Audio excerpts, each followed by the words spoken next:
Bonjour et bienvenue dans cette nouvelle vidéo d'aide à la configuration des variateurs Bitzer Varipack à l'aide du logiciel Best. Pour se connecter au variateur, le boîtier Best converteur est obligatoire et vient se raccorder entre le PC et la prise RJ45 du variateur. Ce boîtier Best converteur comprend plusieurs câbles de connexion et vous permet de vous connecter à tous les produits électroniques Bitzer.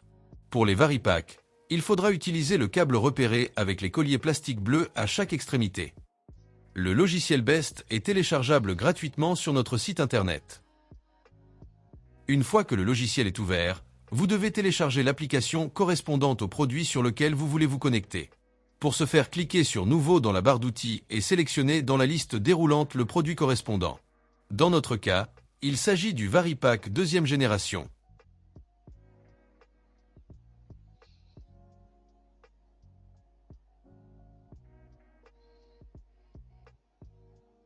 Une fois l'application téléchargée, il faut cliquer sur l'icône connectée dans la barre d'outils.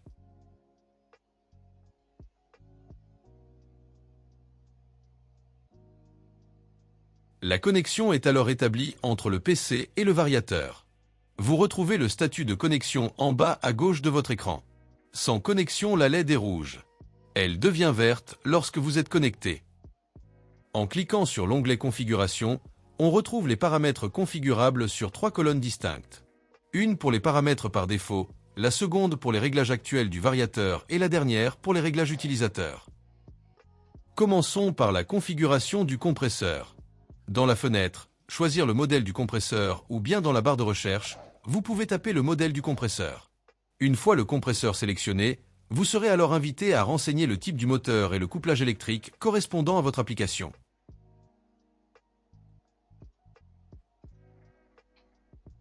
Procédez de même pour renseigner le fluide frigorigène.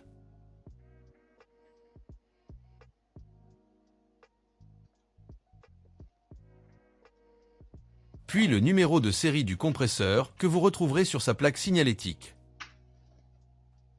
On sélectionne ensuite le mode de contrôle du variateur, soit par le bornier où l'on raccordera le signal du régulateur externe, soit par le mode bus ou soit en mode pressostatique que nous développerons juste après.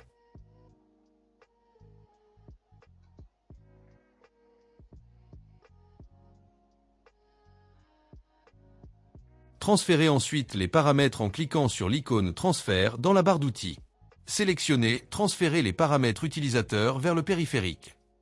En cas de besoin, il existe aussi la possibilité de transférer les paramètres par défaut vers le périphérique pour revenir à une configuration de base. Lors d'une première configuration de compresseur, il faut toujours procéder d'abord au transfert de la section Paramétrage principal avant d'effectuer le reste de la configuration. En effet, avec ces paramètres principaux, la configuration de tous les paramètres cachés est effectuée en arrière-plan selon l'application choisie. Avec ce principe sur nos variateurs de fréquence Varipack, très peu de paramètres sont nécessaires à la mise en service contrairement à un variateur classique. Parmi les différents réglages, on retrouve le réglage des rampes de régulation à la montée et à la descente. Elles sont exprimées en secondes pour passer de 0 à 50 Hz. Ensuite, on renseigne les plages de fréquences mini et maxi. On dispose également d'une possibilité de réaliser 2 sauts de fréquence. Dans la section divers, on retrouve les paramètres pour forcer la marche du compresseur à une fréquence fixe par l'entrée digitale DI2. On pourra également régler un anti-court cycle ou encore maintenir une fréquence fixe pendant une temporisation réglable lors du démarrage. La logique du relais d'alarme, les intervalles de réinitialisation du variateur sont également configurables. Vous retrouvez également plus de détails en cliquant sur les points d'interrogation présents sur certains paramètres. Enfin, vous retrouverez les paramètres de la communication Modbus dans la dernière section. Il ne vous reste plus qu'à valider les paramètres en les transférant comme précédemment avec l'icône Transfert dans la barre d'outils. La configuration est désormais achevée. À l'écran, le schéma électrique représentant le pilotage du variateur par un régulateur externe K01. Ce régulateur donne l'ordre de marche sur l'entrée DI1 borne 2 ainsi que le signal 0,10 V sur les bornes 7 GND et borne 6 signal. Le contact de la chaîne de sécurité devra être connecté entre la borne 1 et la borne 12. Cette entrée STO permet de couper le compresseur de manière sûre et d'éviter l'utilisation d'un contacteur de puissance en amont du variateur. À noter qu'un shunt doit être réalisé entre les bornes 9 et 13. En sortie, Le relais RL1 représente le défaut du variateur, tandis que RL2 est la sortie retour de marche du variateur. À noter qu'un kit, composé d'une carte additionnelle et d'un capteur de pression BP et HP, permet de réguler la fréquence du variateur directement en fonction de la pression BP. En parallèle, le capteur HP permet, via un signal 0,10 V, de piloter la vitesse de la ventilation du condenseur. La carte additionnelle se clip directement sur le variateur. Vous retrouverez donc à l'écran le principe de câblage pour cette régulation en pression.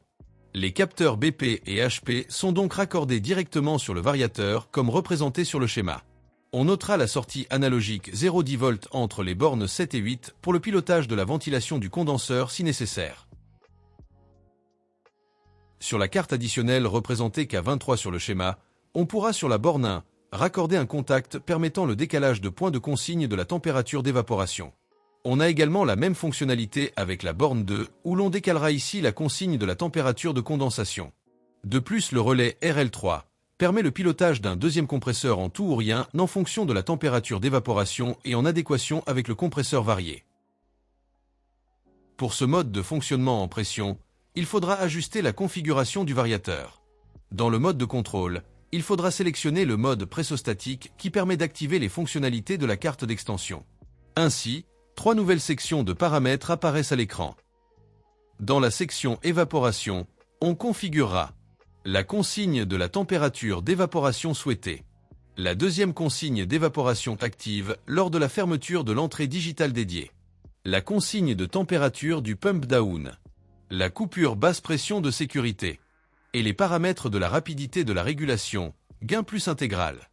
Dans la section condensation, on configurera la consigne de la température de condensation souhaitée, la deuxième consigne de condensation active lors de la fermeture de l'entrée digitale dédiée, la limite supérieure de la température de condensation, la coupure haute pression de sécurité, les paramètres de la rapidité de la régulation, gain plus intégral, et la vitesse mini et maxi de la ventilation. Les autres paramètres restent identiques à la configuration par signal 0,10 V externe. Il ne vous reste plus qu'à transférer les paramètres vers le variateur en cliquant sur l'icône Transfert dans la barre d'outils en haut de l'écran. À très bientôt pour de nouvelles vidéos.